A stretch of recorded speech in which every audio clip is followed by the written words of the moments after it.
Good morning and welcome to Plus Sport. Another sensational and interesting moment on the show today, and it's because it has to do with choices. It has to do with many things that you know. Yes, talking to me today is Jide Alaka, a very senior colleague and editor, Premium Times, and we'll be looking at going straight to Cameroon, where the Cameroonian FA president, that's talking about Samuel Eto'o, is saying that Cameroon can win the World Cup. And that means that Cameroon, he also said Cameroon and Morocco will play in the final of the World Cup. What World Cup am I talking about? Qatar 2022. In 9 days' time, we'll be having the World Cup in Qatar.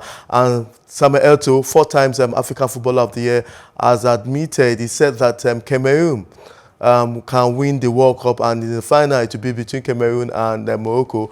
Let's not forget, Eto'o have played in 4 World Cups and they've not gone past through the group stage. So it's sensational. It's something you want to believe. If it's fate, it's his idea. But I'm going to ask experts and to see how possible that can be. Cameroon is in the same group with Brazil, Serbia, and Switzerland. Jide Alaka, good morning. Good morning, Mudashiru. It's good to start the weekend with such good news.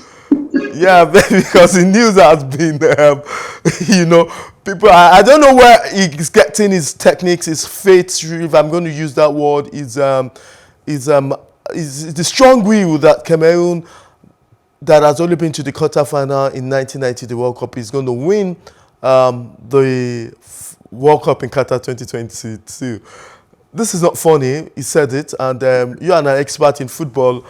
I want you to share your own view on that. I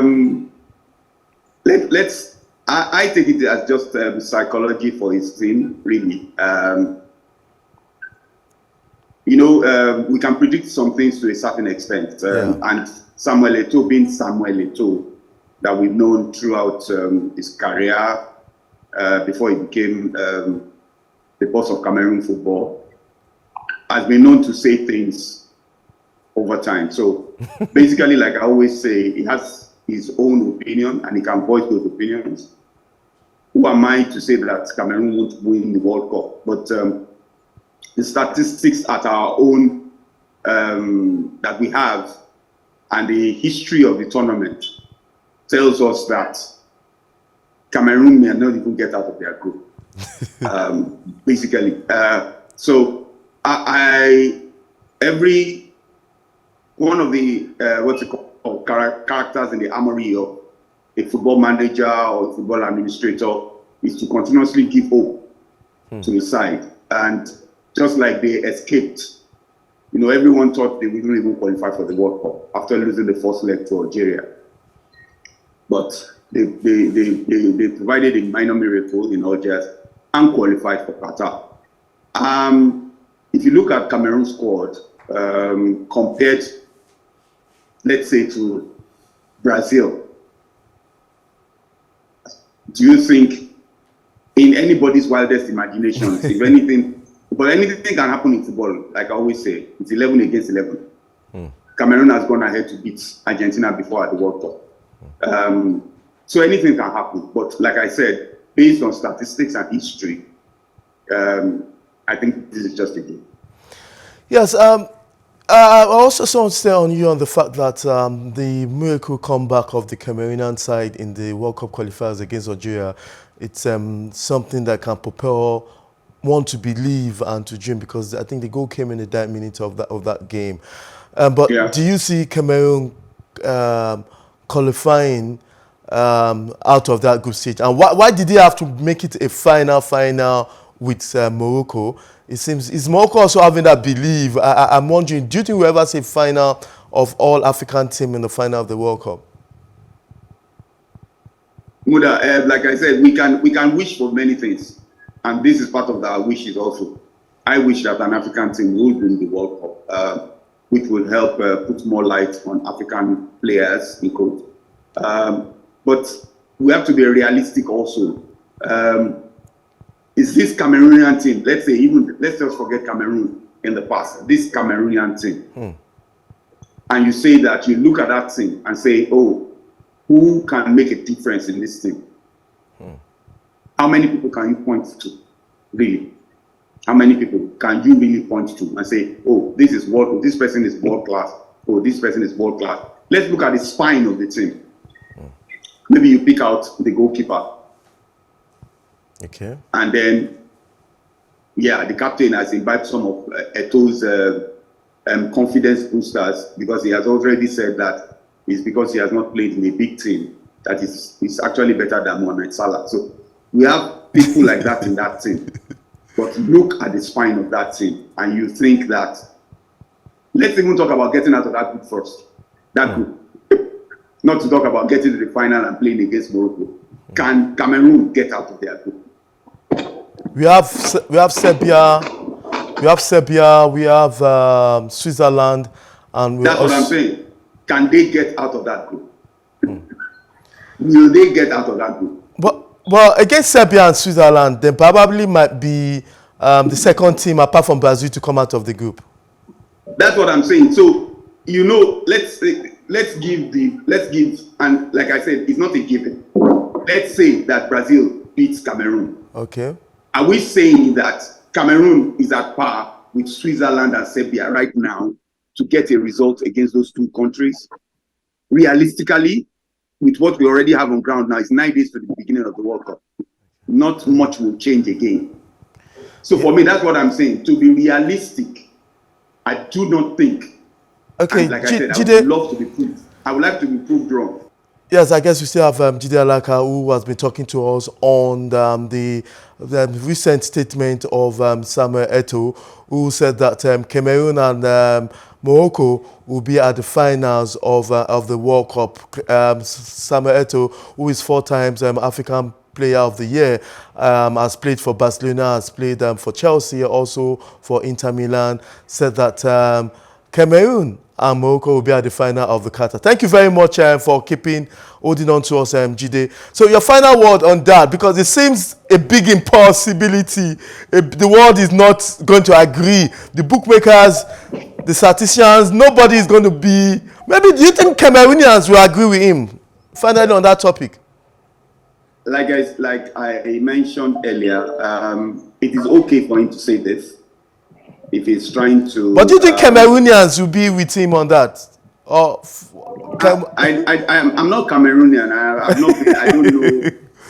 So no, I cannot make an informed opinion about. Yeah. It depends on how much Cameroon people believe their football president on whatever he's saying. Like I said, he can say anything, but the statistics and the what we have on ground right now do not support that statement. Okay. Yes, just away from that, and why everybody is open, still with you, Jide Alaka, is the fact that just yesterday, a building in the ongoing construction of the Asaba Stadium, the indoor sport hall, happened, and we have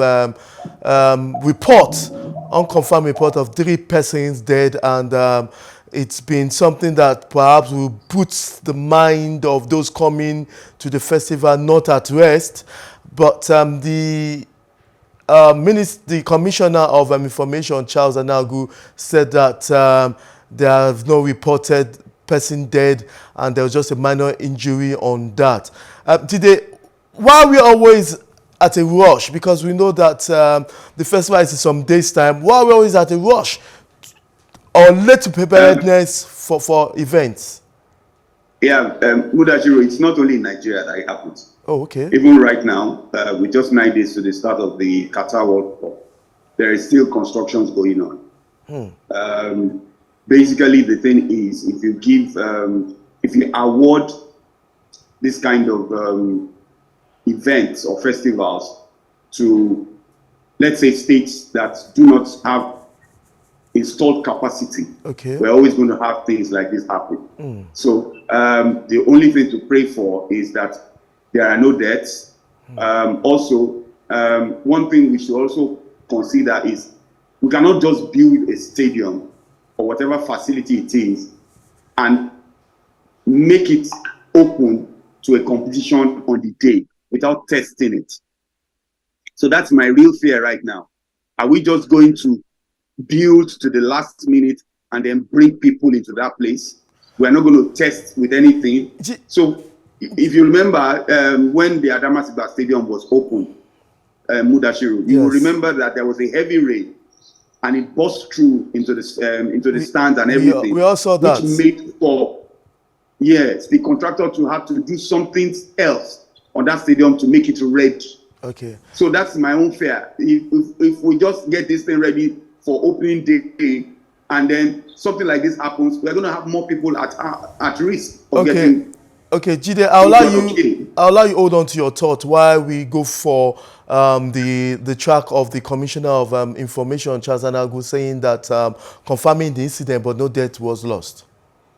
Okay. Is the premises of the indoor sports hall that is being constructed at the Stephen Keshi Stadium. You can see right behind me the crane that is being used for this construction.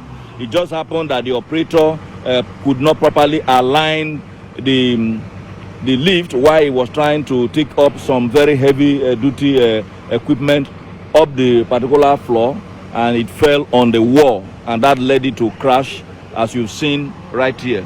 Just one person sustained minor injury and has since been treated, and they have all returned to work. You can see individuals there who are still very busy. These are the workers. They are very much on site because we are moving with speed. So anybody who is reporting that we lost some persons here, that is not true. And anybody saying that the Stephen Keshi Stadium have also come crashing, that's not true. This is the Stephen Keshi Stadium. You can see we are still doing some renovation ahead of the sports festival, and everybody here is busy doing their job. The crane will still continue to lift equipment because the contractor have also assured us that in less than 48 hours, this part of the wall that got cracked on account of this misalignment of the crane will be fixed.